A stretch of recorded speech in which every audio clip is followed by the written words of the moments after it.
Hi, it's Jessica with Simplified Homeschool, and I am continuing my How to Homeschool series with video 5.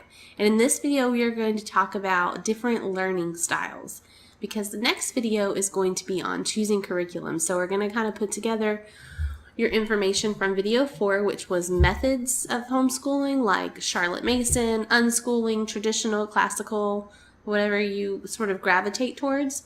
And then we're going to put together the information that you learn in this video and maybe a little research that you do on your own about learning styles. And then that will help kind of narrow down what curriculums you're going to want for your child, which we'll go over in video 6. So I want to talk about the learning styles and then also just a little bit about when is a good time for your children to learn something too. So there are 4 sort of basic learning styles. I'm sure there are a lot more than that. And in this video, I'm just going to go sort of over the tip of each of them, and then you'll need to do some research on your own later on. But this video series is kind of intended to just sort of get you started in homeschooling. And of course, throughout your time homeschooling, you will just need to do research and read books and learn more each year. So we'll just kind of start out with the 4 types. There is auditory or language learners. So those children will learn best by hearing something and listening and talking about it, okay? So you may need to, that type of learner, they like to discuss what they're learning about. Some of the traits are they remember information by saying it out loud, okay? They need to have things explained orally. So versus just reading directions, you may have to explain it out loud to them. They might have trouble with written instructions, like I just said. They talk to themselves while learning something new. Enjoy discussions in groups over working alone. All right, so that's auditory and language learners. So an auditory learner, it says, might look like they're not paying attention when you talk to them, but their listening skills are more developed than their visual skills. All right, the next type is visual learners. So they will learn, of course, by, or tactile learners also. They're going to learn by, I'm sorry, that's kinesthetic. Just visual. Let's talk about just visual. I'm getting my notes all mixed up. They're going to learn best by watching you do something, okay? Or watching a video or seeing something on TV, a documentary, something like that, or even looking at pictures of something in a book. Okay, so visual learners learn through watching. It's the most dominant learning style, and many traditional classrooms are geared towards the visual learner.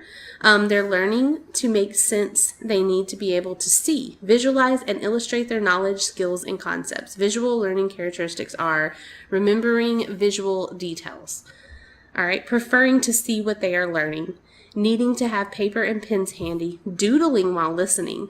A lot of people I know that do Sunlight will let their kids like draw while they're reading or listening, and my daughter definitely likes to have something to write or draw as she's listening.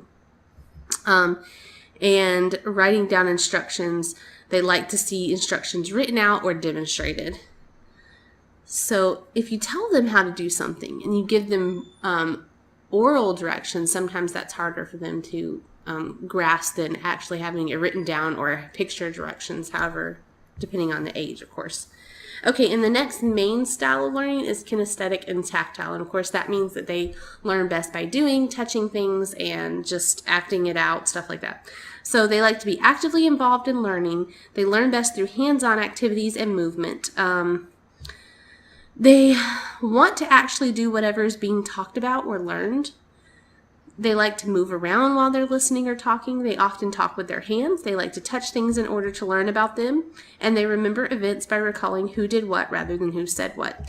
It says these type of learners can be misdiagnosed as ADHD or troublemakers because they're the more traditional visual or auditory learning styles just don't work for them.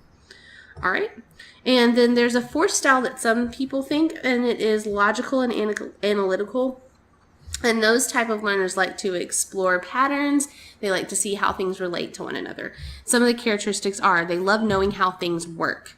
They are capable of quite logical thinking at a very young age. They ask a lot of questions so they can understand how things interrelate. They show an early aptitude at solving mathematical problems, and they can grasp strategy games at a young age. Okay, so if you want to sort of see which one of those styles your child gravitates to the most, there's I think the best way to do it is probably just looking at them in depth a little bit more and then just watching your child as they learn. That's probably the best way. But there are some like fun little quizzes that you can take online, so you can search for those and take those and see what you come up with. I also found a really neat book that someone recommended to me. I haven't read it yet myself or gotten it, but I think I'm going to. I just looked on Amazon before doing this video and it was only $19.41 on Amazon, so I think I may get it. But it's called The You Zoo.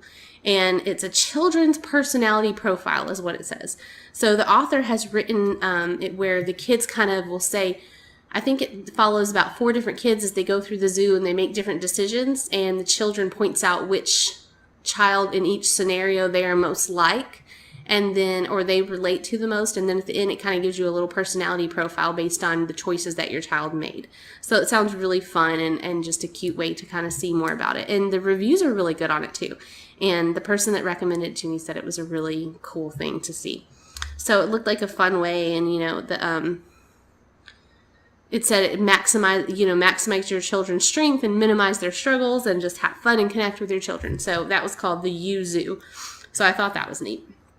And then I also wanted to talk about in this video, not just the learning style of your child, but also when you teach something. So real quick, if you're beginning homeschooling, I just feel like this is something that you need to hear really fast before you even get started, is children will learn something when they're interested in it and when it's meaningful to them. So if you're at a topic, maybe it's reading, maybe it's a certain math, maybe it's adding double-digit numbers or subtracting or borrowing or whatever, and your child is struggling with it and you think, well, at this age they should be able to do this by now, don't get worried about comparing them to other kids or how old they are, or thinking that, by the time my kid's 6 or 7 or 8 or whatever age you have in your mind, they should be able to read fluently or anything like that. Every child is different, and also you just need to remember that they will learn it eventually. So sometimes it's okay to just take something and shelve it and put it away and say, we're going to come back to this. And when you come back to it then,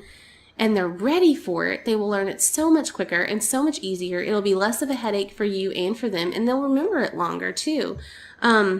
There is a really cool book called Better Late Than Early, and it is by Dr. Raymond Moore and Dorothy Moore.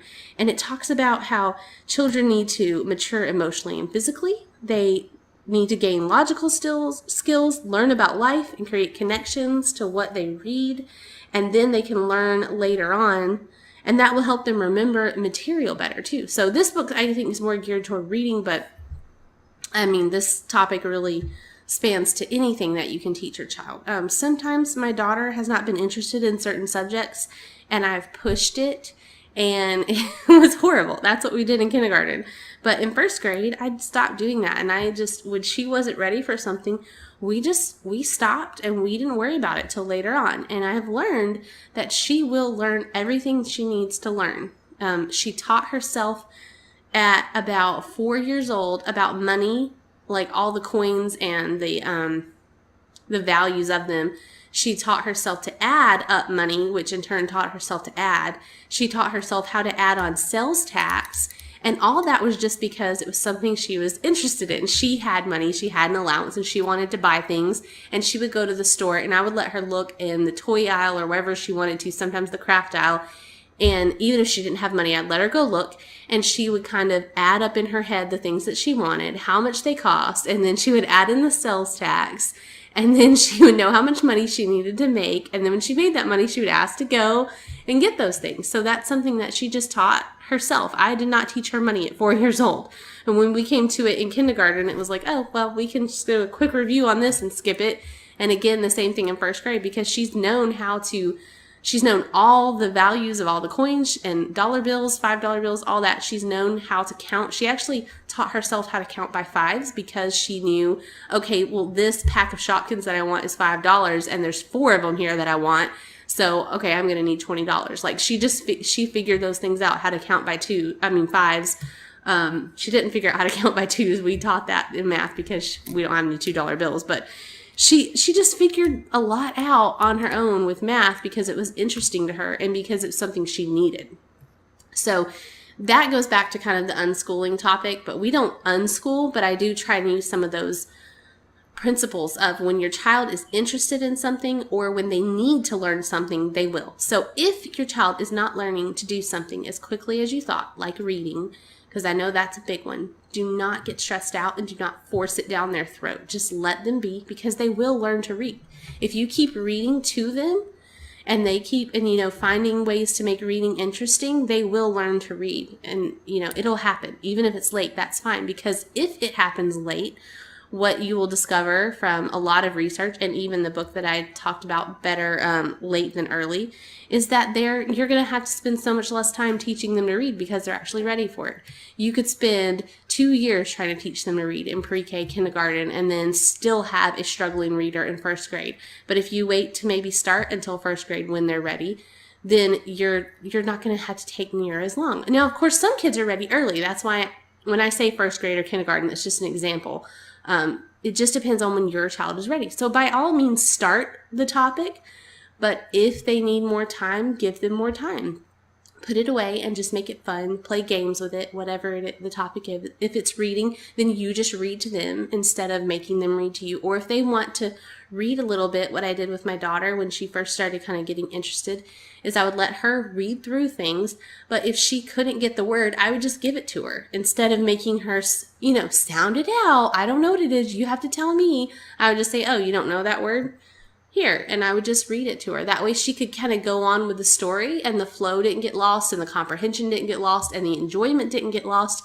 But she was seeing that word. I was reading it to her. So she is, even though she's not having to sound it out herself, she's learning and she's getting familiar with it. So just don't stress about things, I guess, is what I want to say before you start out, because I wish someone would have told me that.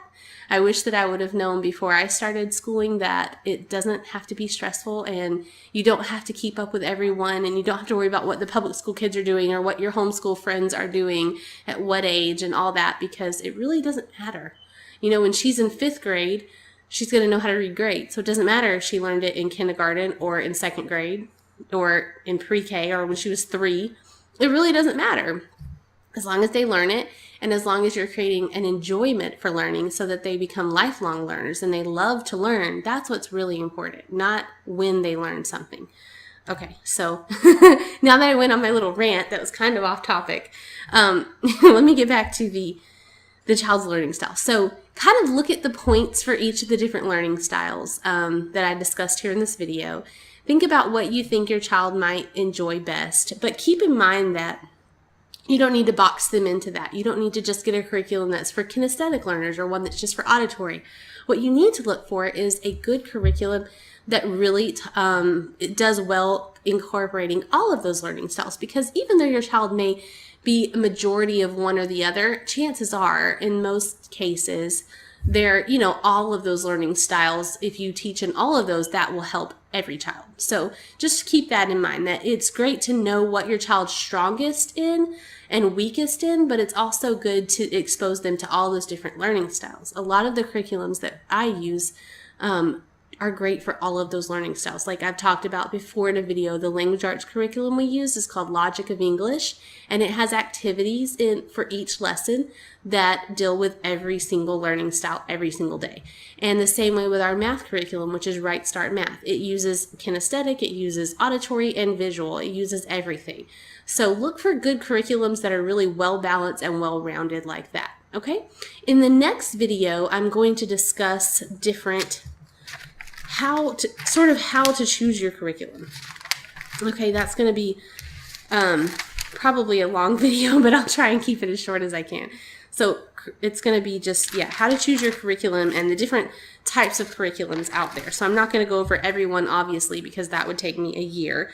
And you will have to do some research on your own, but just don't get bogged down with it too much. But just kind of like, do you want an open and go curriculum? Do you want something that everything is laid out for you? Just, what kind of are you looking for? And then I'm going to give you some suggestions and ideas and places to go online to do some more research on those. Okay, so that'll be our next video, and I will see you guys in video number 6. Bye.